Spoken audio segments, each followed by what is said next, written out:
Security cameras capture every second as a woman in faded jeans and a worn sweater enters First National Bank in downtown Atlanta. Within minutes, she'll be publicly humiliated, called a fraud, and told her money isn't welcome here. The bank employees surrounding her have no idea they're about to destroy their own careers. They don't know. She owns a $50 million empire. They don't know. She holds the power to shut down their entire branch with a single phone call.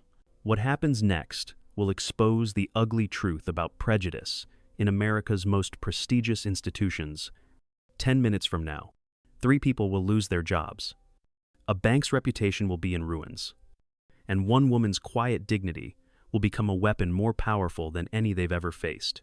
Have you ever been judged by your appearance alone? Dr. Amara Johnson moves through the glass doors of First National Bank on Peachtree Street with the quiet confidence of someone who has learned that true power doesn't announce itself. At 52, her natural black hair is pulled back in a simple ponytail. New makeup adorns her dark skin, and her clothes speak of practicality over fashion. To the casual observer, scanning the marble lobby, she appears unremarkable.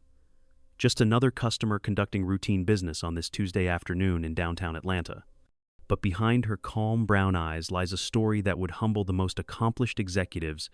Her weathered leather purse, the same one she carried when she started her first business 25 years ago, contains secrets that would transform how every person in this building sees her. Inside, nestled between her simple checkbook and reading glasses, lies a Platinum American Express Centurion card, the mythical black card that money alone cannot purchase.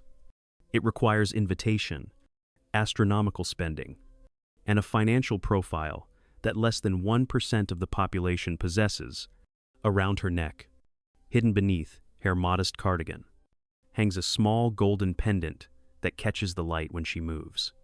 It's her graduation pin from Harvard Business School, class of 1995, earned summa cum laude with a thesis on sustainable business growth in underserved communities. Most people never notice the pin, and she prefers it that way. After building Johnson Enterprises from a single food truck into a restaurant empire worth over $50 million, Amara has learned that sometimes invisibility is a superpower. Her fingers trace the worn leather of her purse as she surveys the bank's interior, the pristine marble counters, the polished brass fixtures, the subtle displays of wealth and status, all designed to communicate authority and trustworthiness.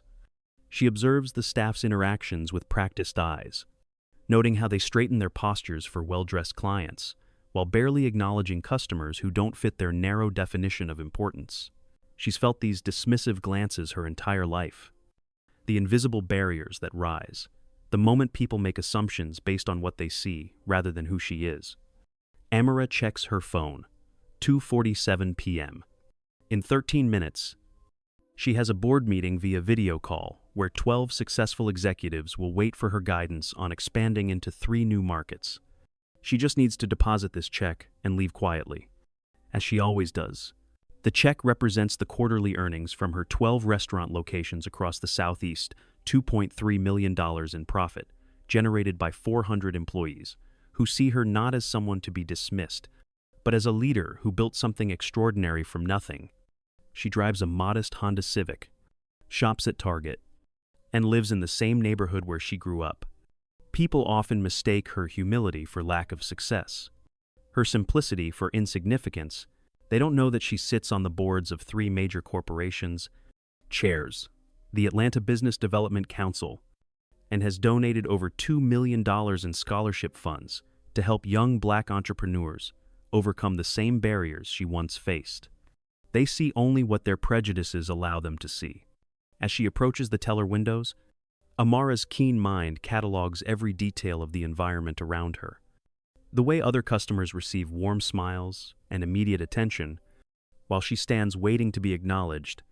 The subtle shift in body language when staff members glance her way, the micro-expressions of judgment she's learned to recognize over decades of being underestimated. Today, she carries the fruits of her labor, a check that represents not just profit, but proof that dreams can survive, even in a world determined to crush them. The bank's atmosphere feels familiar in all the wrong ways. It reminds her of boardrooms where she was the only woman of color, of business meetings where her ideas were ignored until repeated by someone else, of countless moments when she had to prove her worth to people who had already decided she didn't belong. But she's learned that persistence is its own form of power, and dignity can be more devastating than anger. Her phone buzzes with a text from her assistant about the upcoming board meeting. But Amara's attention is drawn to a young black woman entering the bank behind her. The woman's expression is one of nervous determination, clutching a folder that probably contains loan applications or business plans. Amara recognizes that, look, she wore it herself decades ago, standing in a similar institution with dreams bigger than her bank account and faith stronger than the skepticism she knew she'd face.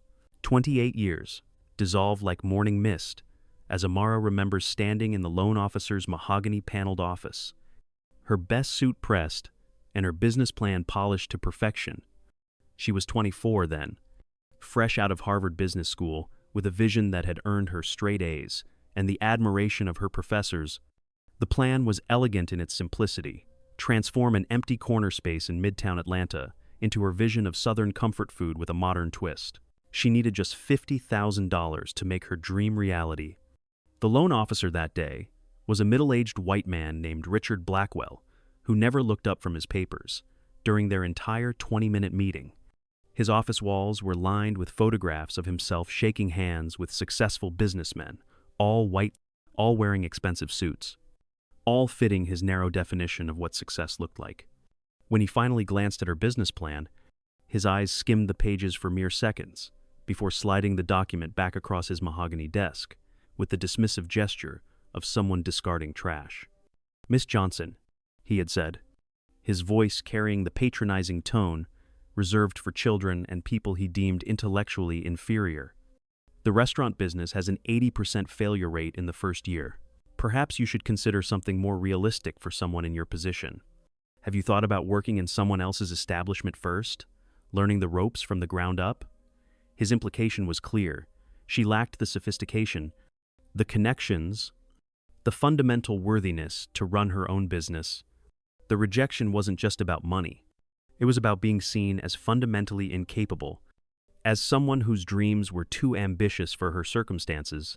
Blackwell's eyes never saw her Harvard MBA, never registered her detailed financial projections, never acknowledged her innovative menu concepts that would later be featured in Food and Wine magazine. He saw only a young black woman who didn't fit his template of entrepreneurial success, and that was enough to dismiss everything she'd worked toward. That night, Amara sat in her studio apartment holding the business plan she'd poured her heart into. The final page contained words that would guide her for the next 3 decades. "Johnson's Kitchen will serve not just food, but hope. Every meal will be prepared with the understanding that we're nourishing dreams, not just hunger." She could have modified her vision, made it smaller and more palatable to men like Blackwell. Instead, she made a decision that would define her entire career. She would build her empire without their approval, without their money, without their permission. She sold her car, moved in with her grandmother, and bought a used food truck with her life savings of $12,000. The Airstream trailer was dented and the equipment temperamental, but it represented something no bank could give her: complete ownership of her destiny. For 2 years, she worked 18-hour days, serving pulled pork sandwiches and sweet potato fries from street corners and construction sites.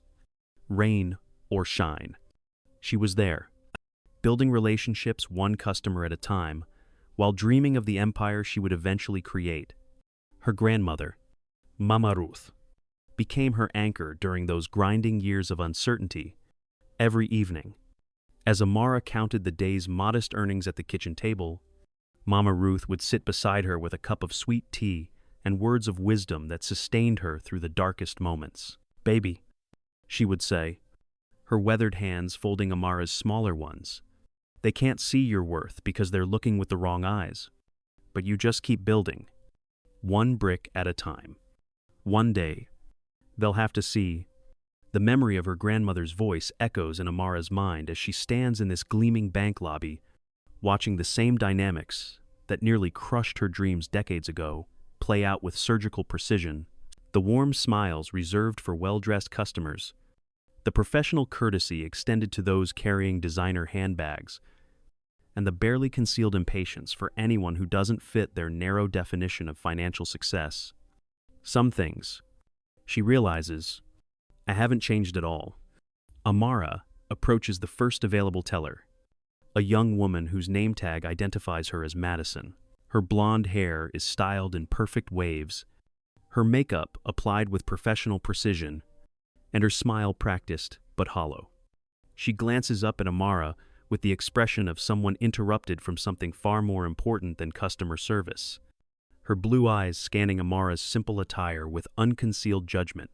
Next, Madison calls out in a monotone voice that suggests she's already decided this interaction will be neither profitable nor pleasant. When Amara steps forward, Madison's posture shifts subtly, shoulders squaring, chin lifting slightly, lips pressing into a thin line that communicates disapproval without words.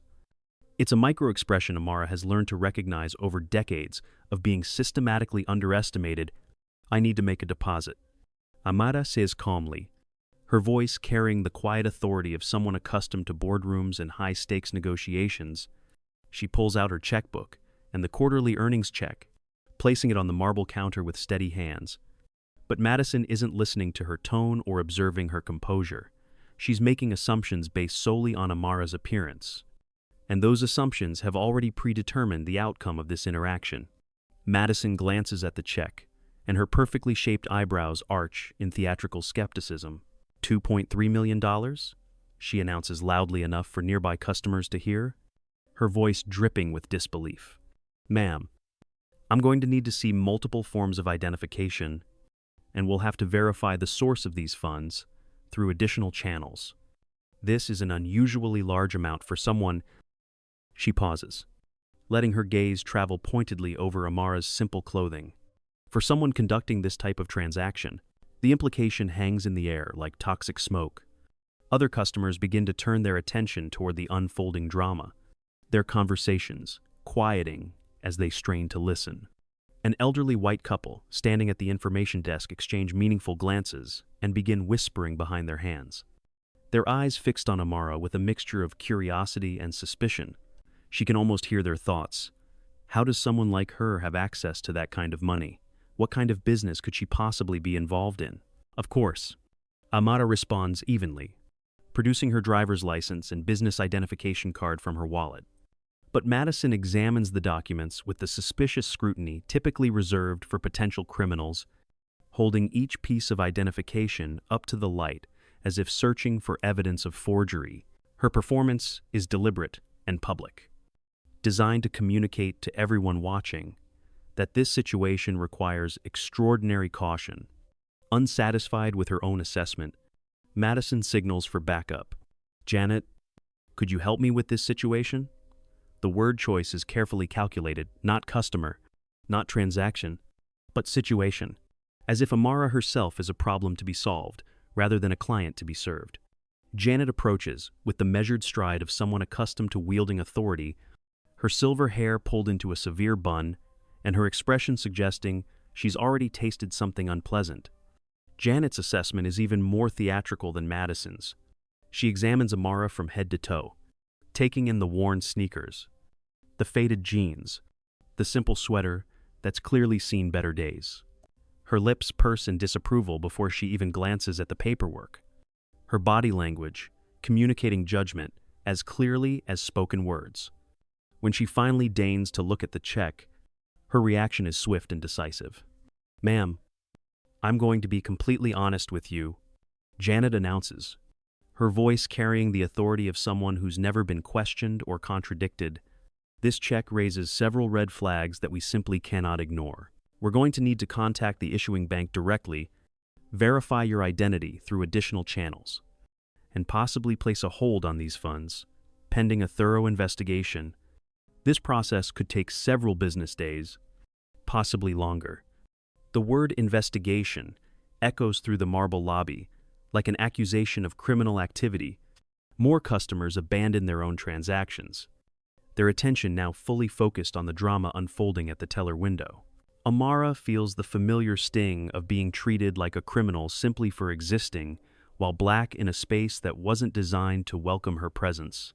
She notices how no similar scrutiny was applied to the previous customer, a white businessman in an expensive suit who deposited a check of comparable size without generating a single additional question. A security guard begins to drift closer to the teller area, his presence clearly intended to intimidate. He's a large man with suspicious eyes and hands that rest meaningfully on his radio, ready to call for backup if this situation escalates beyond what the bank staff can handle. Amara observes how he positions himself, close enough to intervene quickly, but far enough away to maintain plausible deniability about racial profiling. It's a dance she's seen performed countless times in countless locations. Furthermore, Janet continues, her voice gaining strength and volume from the audience she's attracted. We reserve the right to refuse service to anyone whose transactions we deem suspicious or potentially fraudulent. And frankly, ma'am, this entire situation raises concerns about the legitimacy of these funds. Perhaps you should consider taking your business to an establishment more suited to your particular circumstances. The suggestion hits like a physical blow. Janet's recommendation that she try a check-cashing business, the kind of predatory institution that charges exorbitant fees to cash legitimate paychecks for people without bank accounts, is perfectly calculated to humiliate while maintaining the veneer of professional courtesy. The message is unmistakable. You don't belong here. Your money isn't real, and we don't want your business. The lobby falls into complete silence, except for the soft jazz playing overhead and the distant sound of keyboards clicking. Even conversations at other teller windows pause as customers strain to witness this public humiliation. Amara stands there feeling the weight of dozens of stares, experiencing the familiar crushing sensation of being reduced to nothing more than the color of her skin and the simplicity of her clothes. She thinks of every young black entrepreneur who has stood in similar spaces, facing similar assumptions, wondering if their dreams are worth the constant battle against prejudice. She thinks of the scholarship recipients she's helped, the employees she's mentored, the community leaders she's supported, all people who look like her and face these same barriers every day. The check in her hand represents more than quarterly earnings. It represents proof that dreams can survive and thrive despite systematic attempts to crush them. Madison begins to slide the check back across the counter, with the deliberate slowness of someone enjoying her moment of power. Like Janet said, maybe you should try a check-cashing place down the street, she suggests with false sweetness that barely conceals her disdain. They might be more accommodating to your specific needs and situation. The young black woman who entered the bank earlier has witnessed the entire interaction. Her eyes meet Amara's for a brief moment, and in that glance passes a shared understanding of what it means to be questioned, doubted, and dismissed in spaces where your money is welcome, but your presence is not. The woman's expression reflects a mixture of anger and resignation, to the look of someone who has experienced similar treatment and recognizes the painful familiarity of this moment. Amara's phone buzzes insistently in her pocket, a reminder that her board meeting begins in 8 minutes. She glances at the screen and sees 17 missed calls from her assistant, 3 from her legal team, and 2 from her chief financial officer. Important people are waiting for her guidance, people who see her as the visionary leader. She's worked 3 decades to become, but in this marble lobby, surrounded by suspicious stares and condescending smiles, she's just another black woman being told she doesn't belong. For a moment that feels like an eternity, Amara considers the path of least resistance. She could simply leave, deposit the check at another bank, and continue living her life without confronting the ignorance surrounding her. The familiar weight of exhaustion settles on her shoulders, the accumulated burden of a lifetime spent proving her worth to people who will never see her as worthy, regardless of her achievements or contributions. Her hand trembles slightly as she reaches for the check. Madison is sliding toward her, the same hands that have signed million-dollar contracts, cut ribbons at grand openings, and shaken hands with mayors and governors, now shake with the simple human emotion of being treated as less than worthy of basic respect. She thinks about the 24-year-old woman she once was, standing in Richard Blackwell's office with dreams bigger than his imagination, and faith stronger than his skepticism. How many times can one person fight the same battle? How many times can you prove yourself to people who have already decided who you are, based on nothing more than their own prejudices and assumptions? The questions echo in her mind as she contemplates the easiest path forward. Simply walking away from this humiliation and continuing with her successful life as if this moment never happened. The lobby feels suffocating now. The whispers, the stares, the security guard's intimidating presence. It all combines into a familiar nightmare she thought she'd outgrown through success and achievement. She's built an empire that employs hundreds of people, contributed millions to her community, and donated scholarship funds to help young Black entrepreneurs overcome the same barriers she faced. But none of that matters in this moment. Here, she's just another person, being told her dreams are too big for her circumstances. As she turns toward the exit, her eyes fall again on the young Black woman still standing near the entrance. The woman's expression reflects recognition and disappointment. She's witnessing something she's probably experienced herself. Seeing a successful Black woman reduced to the same dismissive treatment that has crushed so many dreams before they could fully bloom. In that stranger's eyes, Amara sees every young person who's been told their aspirations are unrealistic. Every entrepreneur who's been dismissed before they could even present their ideas. Her fingers find the small golden pendant beneath her sweater, her Harvard graduation pin that has been her secret talisman through 3 decades of building something extraordinary. She closes her eyes and hears her grandmother's voice. Not from memory this time, but as clear and present as if Mama Ruth were standing right beside her in this marble lobby. Baby, they need to see what they're looking at. Sometimes you have to show them who you really are. Not for your sake, but for all the young people watching. Sometimes dignity demands that you stand up, not with anger, but with truth. When Amara opens her eyes, something fundamental has shifted. The trembling in her hands has stopped. The weight on her shoulders feels different now, not the burden of proof, but the responsibility of power. She pulls out her phone and speed dials a number she rarely uses, her voice steady and calm as she speaks. David, it's Amara. Cancel my board meeting and reschedule it for 20 minutes from now. I have something important to take care of first. Amara ends the call and walks with renewed purpose toward a section of the bank she was never invited to enter, the roped-off private banking area with its mahogany desks, leather chairs, and crystal water glasses reserved for the institution's most valued clients. Her movement is fluid and confident, carrying the authority of someone who has spent decades in boardrooms and conference centers. "Excuse me," she says to the impeccably dressed private banker seated behind the largest desk. His nameplate reads, Robert Sterling, Senior Vice President, and his expression carries the same dismissive assessment she's received all day. But Amara doesn't wait for his permission or acknowledgement. Instead, she places a single card on his polished desk with the quiet confidence of someone playing their ace. The card is platinum black, heavier than normal credit cards. With text that seems to shimmer under the office lights, Robert's expression changes instantly as he recognizes the American Express Centurion card, end of CS, the mythical black card that money alone cannot purchase. His eyes widen with recognition, then narrow with confusion as he looks at Amara, struggling to reconcile the card's exclusivity with his assumptions about the woman who placed it there. "I am Dr. Amara Johnson," she announces, her voice cutting through the lobby's background noise with surgical precision. "I believe you'll find that your corporate headquarters has been aggressively courting my business for the past 3 years. I own Johnson Enterprises, 12 restaurants across the Southeast, over 400 employees, and approximately $50 million in assessed assets.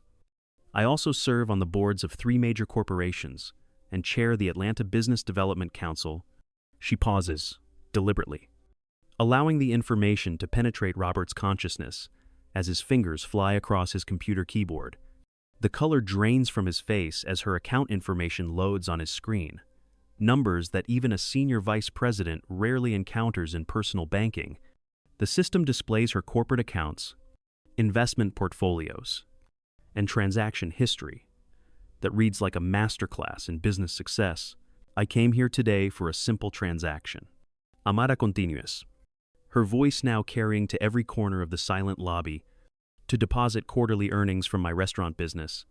Instead, I was treated like a criminal, questioned about the legitimacy of my funds, investigated like a potential money launderer, and told to take my business to a check-cashing establishment more suited to my circumstances. Madison and Janet have approached the private banking area now, their faces pale with dawning realization and growing horror. The security guard hovers nearby, no longer positioning himself as a threat, but as someone desperately wishing he could disappear entirely. Other customers strain to hear every word, their phones now discreetly recording what they sense is about to become a viral moment.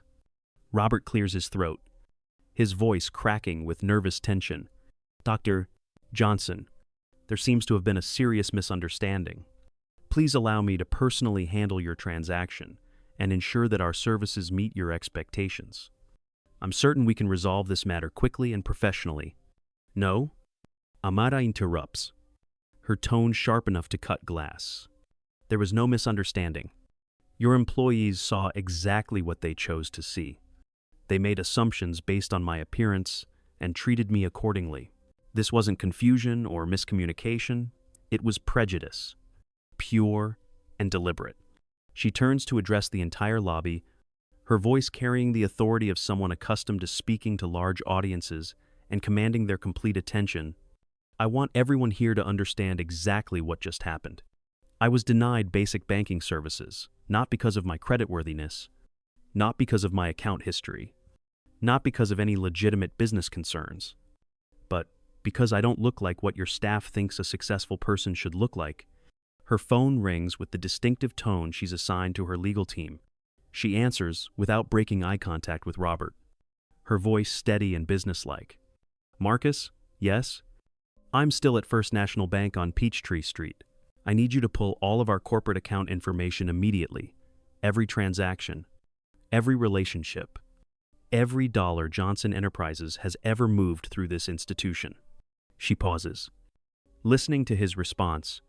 "Yes, that includes all 12 restaurant accounts, the payroll management services, and the investment portfolios. And Marcus, contact our media relations team. We're going to need a comprehensive statement prepared within the hour." The lobby atmosphere has shifted from curiosity to electric tension. Janet looks as if she might faint, while Madison stares at her computer screen as if it might provide an escape route from this nightmare. Even the background music seems to have stopped, replaced by the sound of phones buzzing, as news of the incident begins to spread through social media channels. "Dr. Johnson," Robert starts again, his voice now pleading rather than dismissive. "Surely we can resolve this matter internally. There's no need to involve media relations or corporate communications. We can address your concerns through proper channels and ensure this never happens again." "Actually, there is every need." Amara cuts him off with devastating precision. "You see, I've been engaged in preliminary discussions with your corporate headquarters about potentially consolidating all of Johnson Enterprises' banking relationships with First National. We were considering moving over $30 million in business banking, payroll management, investment services, and corporate lending. It would have represented one of the largest small business acquisitions in your bank's regional history." She allows this information to settle like a weight on everyone's shoulders. Robert's hands are visibly shaking now as he scrolls frantically through his email, probably finding the corporate memos about courting Johnson Enterprises that he never bothered to read carefully enough to recognize her name or understand the magnitude of the opportunity his branch just destroyed. But after today's experience, I think Johnson Enterprises will be taking that considerable business elsewhere.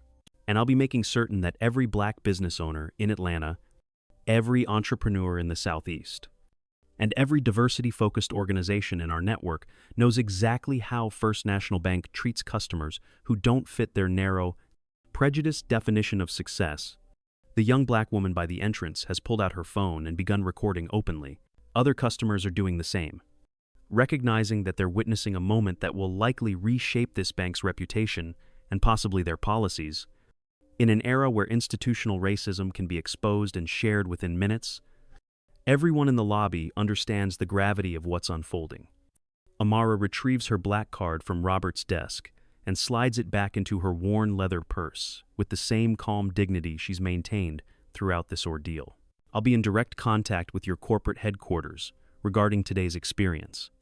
You might want to begin updating your resumes and considering how you'll explain this incident to your superiors. She doesn't storm out dramatically or slam doors for effect. Instead, Amara walks toward the exit with the same quiet dignity she entered with, but now the silence that follows her footsteps carries a completely different energy. It's not the silence of dismissal, it's the silence of recognition, awe, and the dawning understanding that everyone in this lobby has witnessed something extraordinary. Behind her, chaos erupts in urgent whispers as customers frantically search their phones for information about Johnson Enterprises. They find photos of Dr.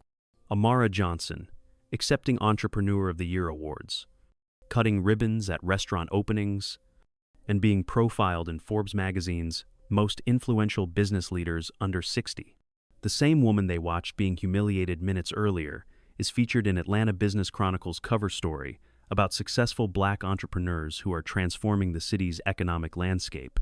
The young black woman approaches Amara as she reaches the glass doors. "Excuse me," she says quietly, her voice carrying a mixture of hope and admiration.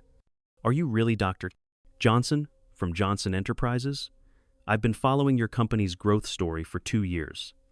I'm starting my own catering business, and your journey has been such an inspiration to me." Amara stops and turns, her expression softening for the first time since entering the bank.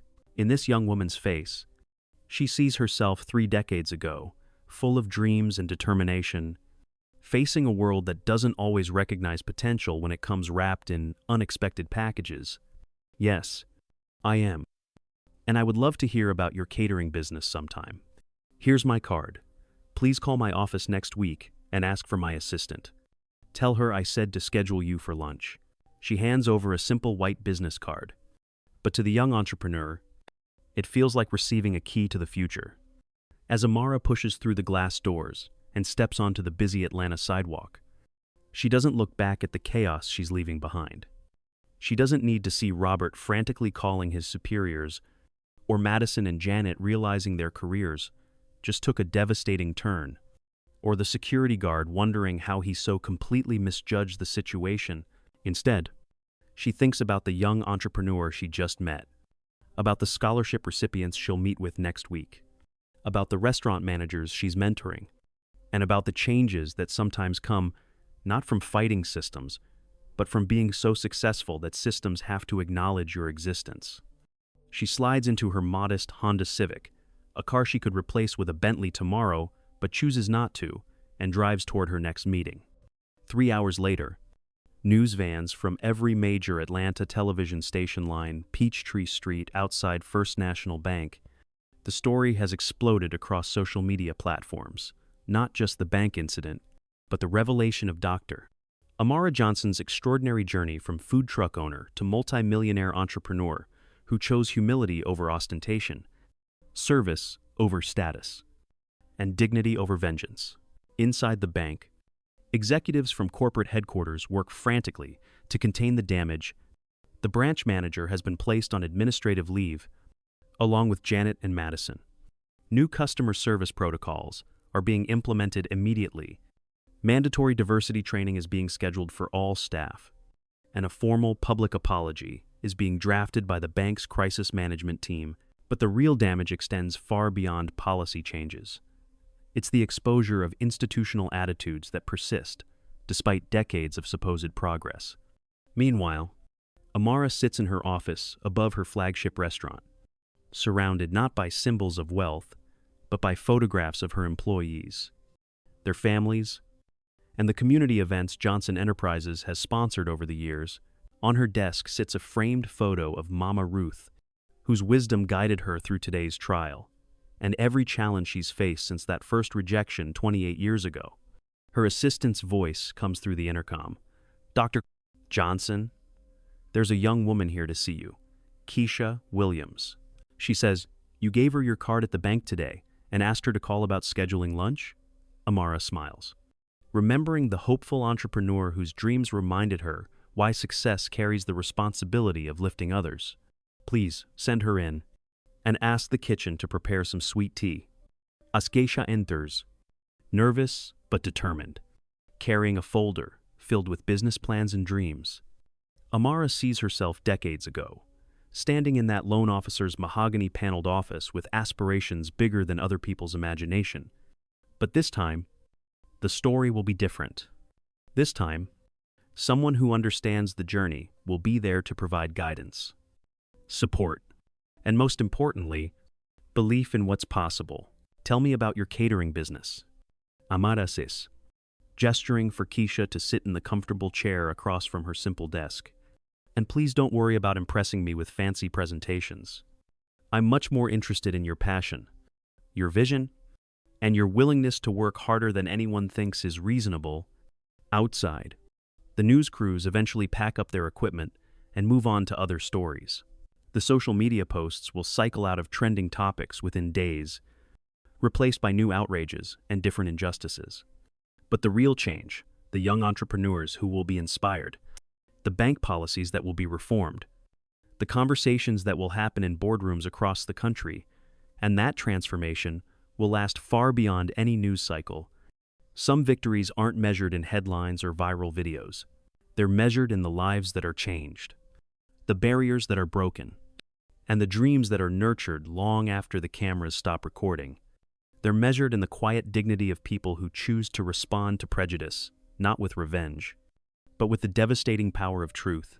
As the sun sets over Atlanta, Amara Johnson returns to what she's always done best, building something meaningful, one relationship at a time, one dream at a time, one quiet act of revolutionary kindness at a time.